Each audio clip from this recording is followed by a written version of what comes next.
Hi, I'd like to give you 3 tips today for you to apply and improve your effectiveness, impact, and chances of getting the job that you want and that you deserve.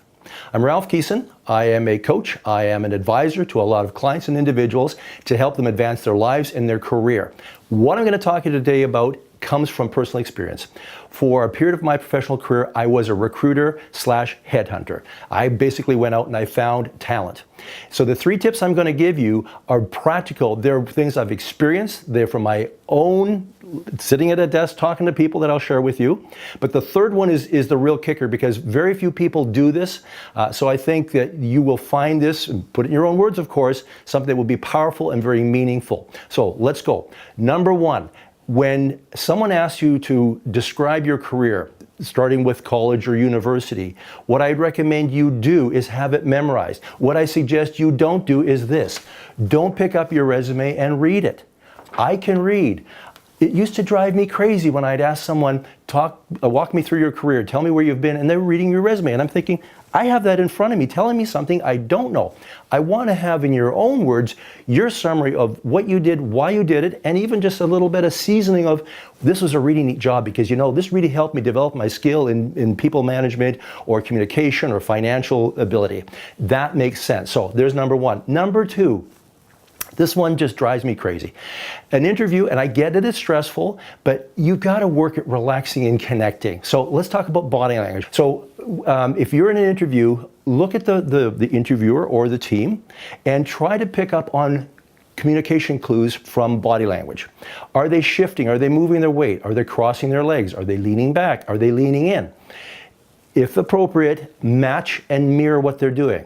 Don't do it as soon as they move though. So if the person shifts their weight, don't shift your weight immediately.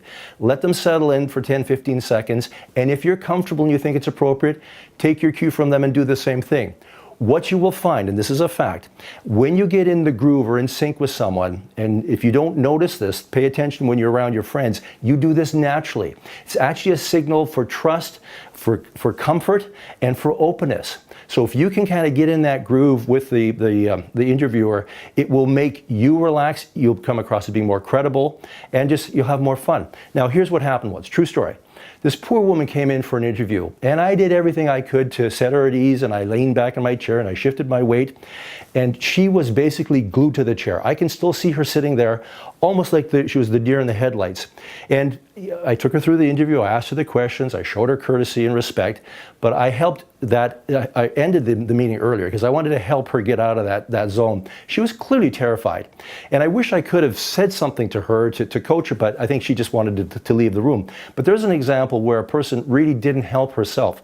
So think about this, chill, relax, breathe, right? And watch what the other person is doing and take your cue from them.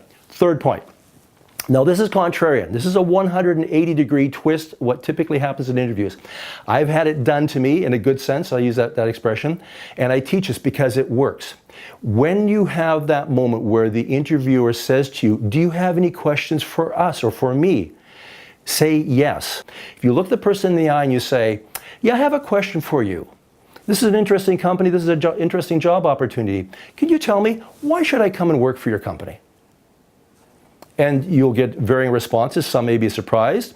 Some will have heard it before. But it's a question that shows them that you have the confidence, right? Because you have to have confidence to do this, to not back away and just hope that you're lucky enough to get the job, but that you're engaged, you're connected, you want to know. So ask them, why should I come work for you? What are the benefits? What's the value of this company? And if you want to take it up one level further, ask them, why do you work for this company? Why do you stay? And if you're going to potentially work with them or in their department, say, what should I expect working with you and for you? Now, these questions, again, use your common sense, right? If you push too far, people might go, wow, this person is asking some really off the mark kind of questions. So use your best judgment to see if it's appropriate. But if you want to differentiate yourself and you need to in an interview, especially if it's coming down to the short list, those are the kinds of questions that are going to help set you apart. And here, really more importantly than anything, is going to get connection. If that person likes what you're asking and they see that you got some backbone and you're not afraid to step up and ask, you may get to a different level of communication and dialogue that really gives you some valuable information and helps you connect with them. So give it a try, If you like what you're hearing, please share it with your friends, give us your feedback, and we hope to come back for more.